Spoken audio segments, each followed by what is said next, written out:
G'day race fans, the Qatar Grand Prix wrapped up for another year. McLaren blows a strategy, another win to Max Verstappen, and yep, we're going to Abu Dhabi for the championship finale showdown. Mick, bit of a boring weekend overall, although highlighted by a few massive moments. If there wasn't something at play this weekend, like the championship, it'd be shit. Let's face it, it was a qualifying race. The only thing I will say about Qatar and the circuit itself, if you want to see what a Formula One car is about, go watch them go around that circuit, because that is what a Formula One car is built for. Well, George came out in the post-race interview and basically said that he was really disappointed with little chance of overtaking on the circuit itself, but to drive on the circuit is awesome. Go and watch the onboards and go and watch those cars go around that circuit, and you'll see why they're the best cars in the world. Can we just get them designed to make it easier to pass though? Well, to be honest, let's just not go back there, because that's what it needs. I've seen some terrible pit wall decisions, and this one has to be one of the all-time blunders. You screwed Oscar, essentially. Yeah, we'll delve deeper into that with McLaren, of course. I just want to say one more thing. From the F1 neutral perspective, if it wasn't for Hülkenberg and Gasly making that contact, mate, definitely Oscar would have been for a shoo-in, but it would have been an absolute boring race. Oh, man. Yes, Max won that race, but McLaren lost that race, and that's bigger than Verstappen coming across the line in first. Yeah, Max made it pretty clear on pure pace there was he was. We'll get into it, but he was struggling all weekend, man. Like, that car was miles off. Well, let's go McLaren. This is it. The blunder, potentially the blunder of the season, particularly for Piastri. He was immaculate this weekend, took out the sprint race win, and that was a boring race in itself. But he was on track. I mean, he was in position. He was looking comfortable. First, we get the Hülkenberg-Gasly accident. Safety car comes out on lap 7. We all know about the 25-lap maximum stints per tyre. It's right on the cusp, that 7th lap, because we have 57 laps. What are you doing when you're McLaren? You're sitting on the garage. Yes, I know you're leading the race, but what are you thinking? To be honest, man, I think they were more worried about protecting Lando. At the time of the safety car, the gap was big enough for both of them to double stack and not be affected, but it was the fact that the other cars came in at the same time that possibly McLaren were scared. They weren't worried about Oscar's race, 100%. Yeah. They didn't care. They were more worried about protecting Lando's race. That and the whole papaya rules thing. Look, mate, you've screwed Oscar 100%. And now you've basically got what you wanted. Now you can use Oscar as a rear gunner in Abu Dhabi, which I think is, unless Lando has a DNF, which I don't think will happen, unfortunately, I think that's going to be Oscar's role next week. Whether he wants to take up that, I'm not too sure. But yeah, you're right. Look, from the double stack point of view, they could have done it. I think when the safety car was called, there was close to 5 seconds between Piastri and Norris. Plenty of time for a double stack. I think Stella did come out post-race and he was, essentially explaining what they were worried about was the traffic coming in. So the release of Norris back, from his pit box and maybe getting held up by traffic there. But it does highlight, like you mentioned, you have a driver winning the race. You're not protecting his lead. You are essentially protecting the guy that's in P3. Yes, he is the leader of the championship, but it's still an open championship. So from that point, it doesn't sit, like I understand it, it just doesn't sit so well with me. Obviously, would love to see Oscar win the championship, right? We want to see the first Australian to do so since, Alan Jones and, what was it? 88, was it? 1980, 82, 80, I think. Keke Rosberg was 82, I think. What did I say? 88, yeah. It wasn't 88, but it was in the 80s. It was a long time ago. Yeah. Let's be honest. He did not have the pace to match Oscar.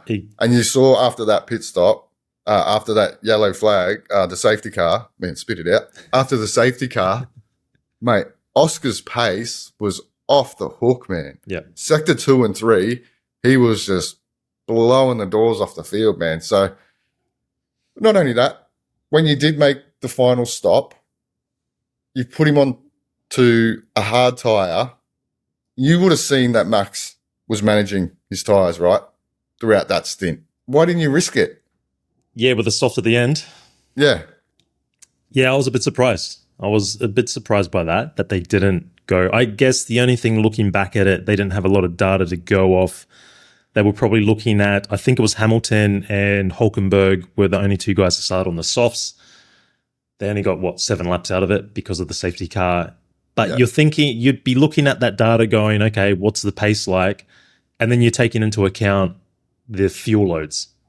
Yeah. So you would sort of think, surely the soft was okay for the end on a light fuel load. If he couldn't get up to the back of Max in those first lot of laps, right? Like if you couldn't see he was gaining enough to possibly be in with the shot at the end. Manage.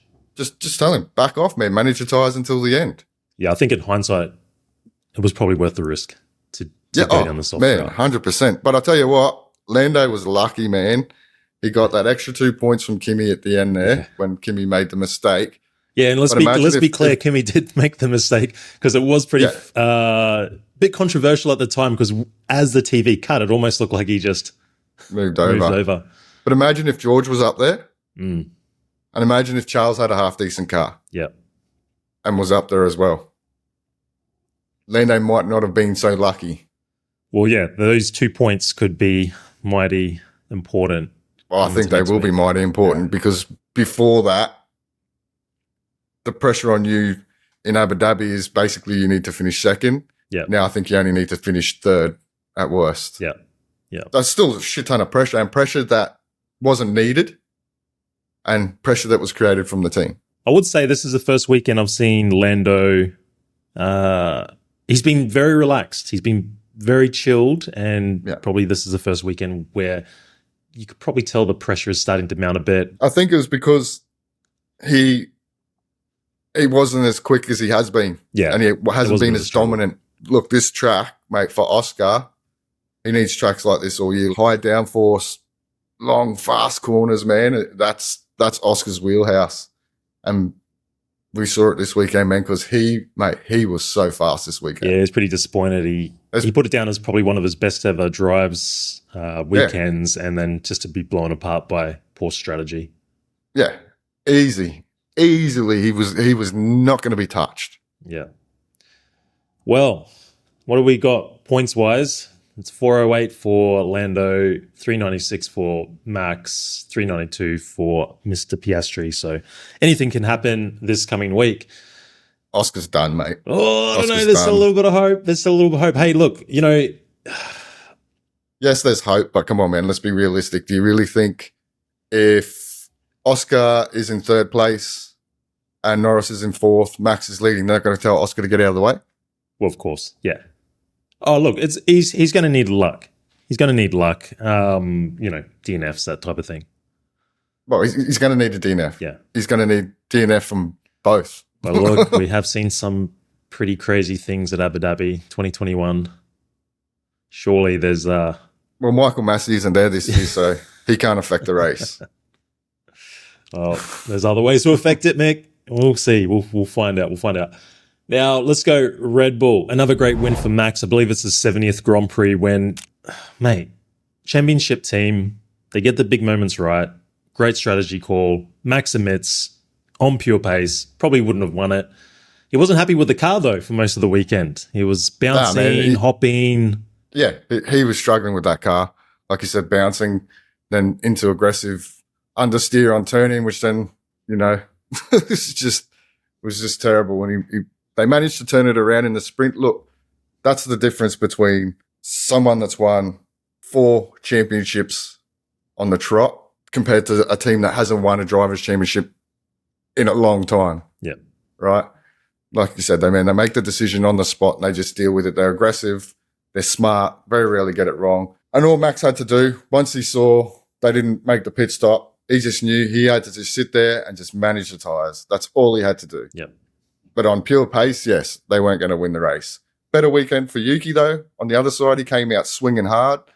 Unfortunately, he couldn't make it count in qualifying with such a tight field there as well. But he did well to bounce back and get into to score a point there. Yeah, P10. His race pace is shown. He's half decent. Yeah. It's just, in qualifying when it matters, especially on a circuit like this.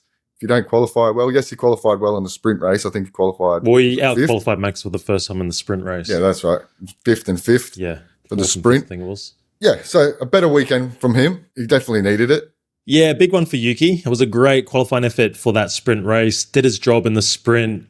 Got out of the way pretty quickly for Max to obviously get through. Unfortunately, Q1 elimination in that feature race, which was a shame. Yeah, well, a big announcement. Apparently it's going to happen on Tuesday this week. So we shall see.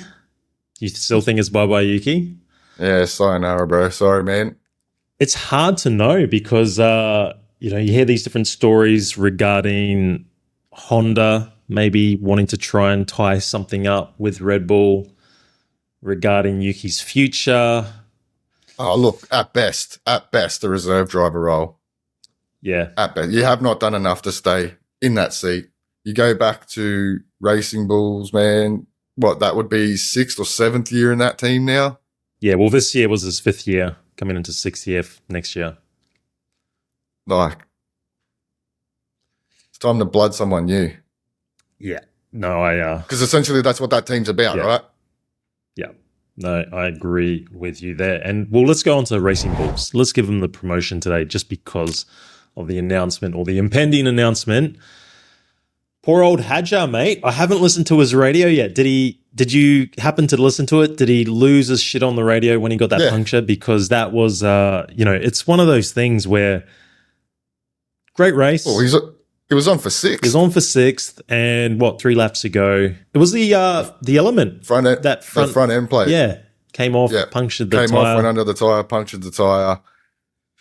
So, yeah unfortunate.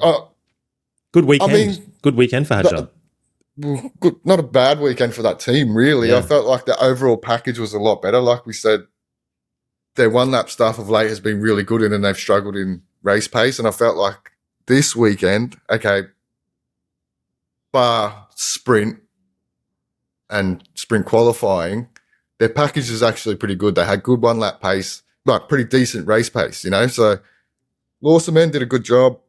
He had solid race pace, man, and he was elbows out with Lewis there. Yeah, and like you said, Hadjar, man, that's unlucky because he was on for 6th, and I think that was, again, another missed double points weekend. One of those ones that got away, of course. But on Liam's side, I think he did a pretty decent job. Sprint, the opening starts of the weekend was a bit scrappy, didn't qualify good enough. Obviously, that ruins the sprint race, and then Q2 elimination, wasn't it, for the feature race, just off getting into Q3. But I would say, race pace was good, finishing P9, and the points is exactly what he needed to do. Also, obviously, the battle between him and Yuki, he managed to keep Yuki behind for the race as well.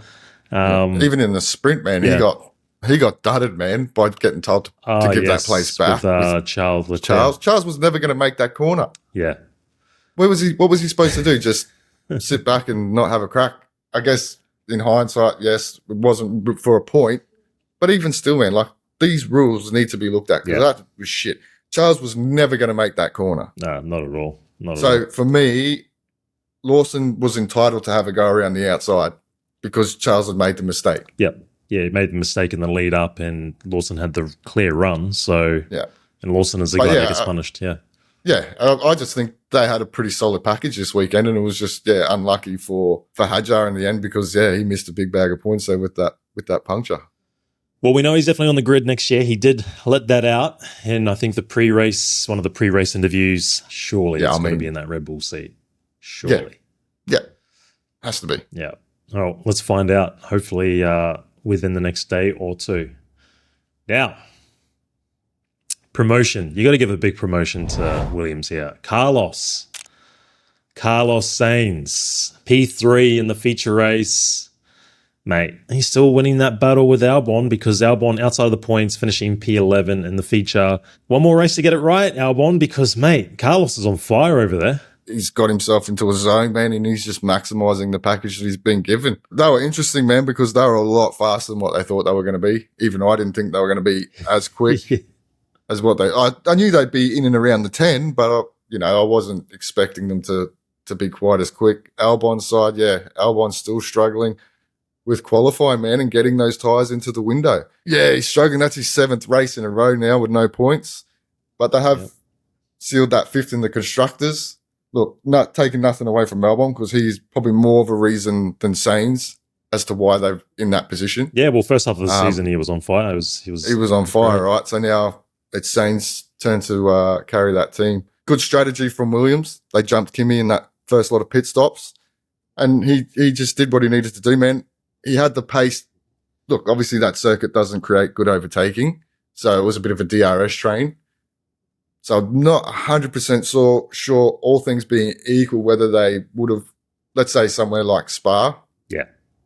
You're right. If they had the pace to beat Mercedes, it was just that the circuit configuration and the way it's a DRS train there, he was able to hold onto that spot. But he had a bit of something broke or something in those last couple of laps, I think it was. Yeah, you're saying he was getting, I think, a lot of understeer in the right-handers, if I remember correctly. Yeah, exactly. So just mega, man. He's just been so solid. Look, Albon qualifying, man, because he had the potential to be 5th and 6th like we saw with Sainz. Well, James Vowles was pretty happy. I mean, considering where Williams were last year at this track, he was pretty stoked with a podium finish. Now, Mercedes, I would say, for me, Mercedes were quite disappointing this weekend in a way. Good performance out in the sprint. What did George finish in the sprint? He qualified 2nd, didn't he? Finished 2nd in the sprint. Yeah. And sort of to go backwards for the feature race, P5 and a P6 in the end for the Mercedes boys. Antonelli probably could have held on to 4th if he just, didn't get loose in those sort of fast sweepers there. But I think for Russell, a bit disappointing. He'll be disappointing that he also got beaten by Antonelli, no doubt. Yeah, well, look, he started on the dirty side of the road, right? Yeah. So he got a poor start and then apparently had a snap of oversteer into turn 2 and he lost the 2 spots there. Kimi was solid, man, without being, mega like we've seen in the last few races. But look, he probably could have been even been higher because he did get jumped by Carlos in that pit stop too. So happy but disappointed. Look, they've got a pretty decent advantage now for that 2nd place in the Constructors. 33 points or something like that anyway. Yeah, they're good. Yeah. They're pretty well good. And Aston Martin with Fernando Alonso, P8 finish. He even manages to finish in the top 10 with a pirouette. Yeah. Mate, we saw some hectic pirouettes this weekend. Yeah. Oh, mate, we've got to get to how Charles Leclerc didn't die. No, not that. It's just how he didn't take off like a helicopter, mate. Mate, it was pretty scary, some of those. But yeah, Aston Martin, look, picking up a few points there with Fernando Alonso. Stroll, he felt good in the car, felt comfortable. There's just no lap time in it. They went a bit strange on the strategy though, didn't they? Because they didn't. Well, yeah, because he pitted under the safety car and then early again after the safety car, which basically committed him to a 3 stop. They were kind of hoping for another safety car, which obviously didn't eventuate. Yeah. Plus, then he got the 5-second penalty for speeding in the pit lane. Yep. Naughty boy. So, he couldn't match Alonso. I said that this circuit would suit Aston. Brought him a back. lot more, and it clearly didn't. Alonso was mega, man, especially in sprint qualifying. What he started in 4th, fell back a little bit, and then in the race, he probably could have finished up a little bit hot. Well, maybe not because he had the spin, but in qualifying, man, he basically used all his sets of tyres because he didn't think he was going to get into Q3. And then he got into Q3, so he had no tyres left to try and put in a lap time. Yeah. Still managed 8th. And then, I mean, you got to be pretty happy with 8th. Like spinning and then still managing to finish in the top 10, I think you'd be pretty happy. That's the thing, though. Without that spin, possibly 5th or 6th, right? Because he lost 2 places after that spin. So one side of the garage was competitive. The other side, not so much, which was quite strange because I thought Stroll would go all right around here. No lap time in the car. Yeah, speaking of no lap time in the car, that was poor old Lewis this weekend with Ferrari. Charles Leclerc, mate, he was... Look, they were both struggling. Leclerc was on the ragged edge, basically, every lap. Yeah. The car was a dog, man. Exactly. Lacking downforce. Yeah. Look, Vasseur came out and said the mandated tyre pressures that they had to run, like obviously higher than normal. And they said they just struggled. They couldn't get the car into a window there. Mate, the rear of that car was not connected at all to the road, like at all. Like it was basically the rear of the car was on ice, and then the front, you probably try and dial in a little bit more understeer. That just led to snap oversteer, and then we saw that massive spin, man, from Charles. And Lewis, man, is just not happy when the rear of the car is like that. He needs a planted rear end, and especially on the one lap stuff, that's where he's struggling because the rear of the car is not where it needs to be. I think this is where Charles Leclerc has that little advantage as well. He tends to. We've seen it throughout his career. Like he can get really on that ragged edge. Yeah. Plus, he's been in that car for that whole generation of rules too, right? So he's probably a little bit more comfortable. At the end of the day, man, he was lucky to, he finished 8th? He was lucky to finish 8th because he got a bad start. He was on the dirty side of the track.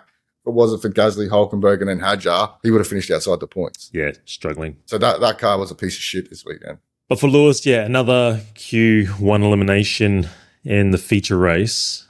It's just, I just hope for his own sake that Abu Dhabi is a much nicer race weekend, better results, just because of the media side. We know how things can be in the media regarding Ferrari. Well, there's some idiot asked him a question about how are you feeling about next year? Do you think you'll reconsider over the summer break?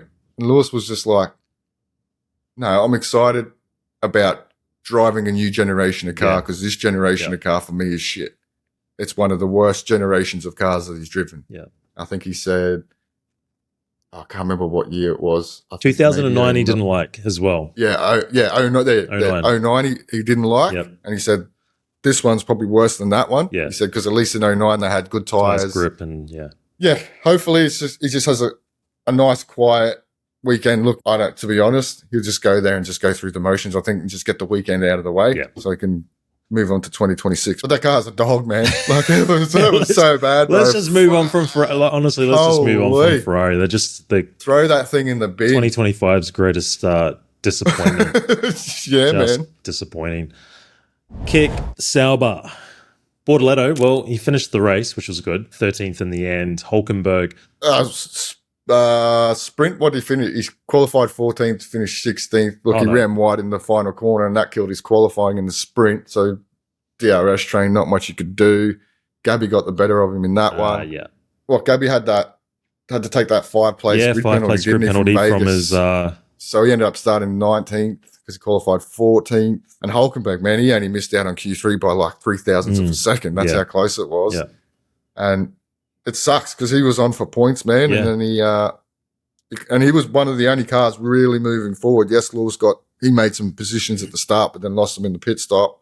Whereas Hulkenberg, man, he nailed the start. And he was really the only one that was moving through and got himself into the points. That's right, he was on the softs, wasn't he? Yeah, and just, unfortunately had the contact with Gasly. Racing incident? Yeah, I mean, so. He left plenty of room. Gasly clearly just understeered a little bit, and then Hulkenberg was trying to finish off the corner and moved across. Yeah. Wheel-to-wheel contact. Yeah, racing incident. I looked at the onboard of Gasly, and he was hooking it right. So but on the flip side, man, look, Gabby looked a lot more comfortable this weekend in the car. Yeah, needed that. He's been a bit scrappy lately, and a few accidents, and good for his confidence just to have a clean one. And look, he drove back to 13th, man, from 19th. So not bad. Yeah, that was a good weekend for him. I think just a nice, quiet one. Haas. Ollie, poor old Ollie. He was got a good start in the feature. He was in the points, and then they really destroyed him with that pit stop. Yeah, so the rear jack was still attached to the car when he got the green light to drive off, and you could see that on the onboard. He wasn't planted, was he? That was a shame because he was good for points. Yeah, definitely. But I mean that car was poor, really. Yeah, I mean you were picking it to be pretty strong. I thought it would. Definitely thought it would be strong, but again, similar to Ferrari, man, they had that high-speed rear instability, and even Ocon was like, "I'm loose on corner entry and under braking," so he was struggling all weekend. And he got hit with that little false start as well, 5-second penalty on the feature race. Yeah, and then didn't serve the penalty correctly either, did he? So then he had, and I think that's the second time that's happened to Haas. Yeah, possibly. Yeah, I think that's the second time that's happened to them this season. So, yeah, they were poor this weekend. Yeah, from what they have done in the last few weekends to this weekend, they'll definitely want to get back to Abu Dhabi, where I think Ollie was on a streak of 5 race weekends in the points, so that unfortunately broke it. But yeah, I mean, again, looking at his pace and where he was when all that debacle happened in the pits, he was definitely on for some points. What are we left with? Alpine. Gasly, mate, he was in for a shot, eh? Unfortunately, with that incident with Hulk. Yeah, I mean, that car obviously on one lap is mega. Yeah. Especially on Gasly's side of the garage anyway. Like, it showed good speed. Unfortunately, we didn't get to see what he had again. Yeah. Because I think he got some damage at the start. He ran wide at turn 14 and then obviously had the contact with Hulk, which just then ruined his race. Franco, man, another tough weekend, quiet weekend. He started in pit lane for the second time because he started in pit lane in the sprint race as well. So did Gasly for the sprint. So he started in pit lane again. Now he's even further back, you would say, from Gasly. He had that period there where the gap was nice and close and you thought, oh, okay, he's making some inroads. Yeah, then Gasly, the last few race weekends has just dominated. Done it again, hasn't he? Yeah. And showing the potential in that car. Obviously, not that it means much now because we're going to the new set of regulations, but for whatever reason, that one lap speed in that car seems to be good, especially on high downforce. Overall, the weekend itself, pretty lackluster. Yeah, pretty lackluster. If there was nothing to play for, it'd be shit. But if you are F1 neutral, you'll be pretty happy that we still have a 3-way battle going into Abu Dhabi. So short wait for that. I think this week we should hear regarding 2026 Red Bull driver lineups. Mick, final thoughts, mate. I'll leave it up to you. Go for it. No, I mean, you basically nailed it on the head. I think the interesting thing this week is going to be the driver lineups for that Red Bull seat and the Racing Bull seat. Like I said, I think it might be the end of Yuki as a full-time driver anyway. A weekend where you didn't need to give Max a sniff, you gave him a sniff. Again, you gave him a sniff. Unfortunately, this weekend has basically ruled Oscar out of the championship. Come on, mate. Some more optimism. Nah, man. No. Unfortunately, I don't think it is. Just purely because if you put yourself in a situation, look, yes, anything can happen and it still might, but all things being equal and you think ahead to that race, if Lando is in 4th, Oscar's in 2nd, Oscar, mate, sorry, but we're going to have to get you to move out of the way. And we saw with this kind of strategy, it was more to protect Lando than it was to protect Oscar's win, which they clearly did not care about. Again, we've spoken about this throughout the season. Again, you've inadvertently proven who you're favouring, right? Well, I'd love to know what the viewers think on that whole situation. Yeah, we'll make sure you leave them in the comments and let us know because we are still in that race for 500 and we're getting closer, man. We might just do a Max Verstappen and snatch this one out of the bag because we do appreciate it and it does help us create better content for you guys, which is what we want to do because we're having a ball doing it, talking about something that we love so much. Yeah, man, Abu Dhabi. Oh, one more to go. Let's go. One more to go. And I think we will be there. So I can't wait because I want to have a shave. I've been hanging out. All right. So, and until then, we'll catch you in the next one. Catch up.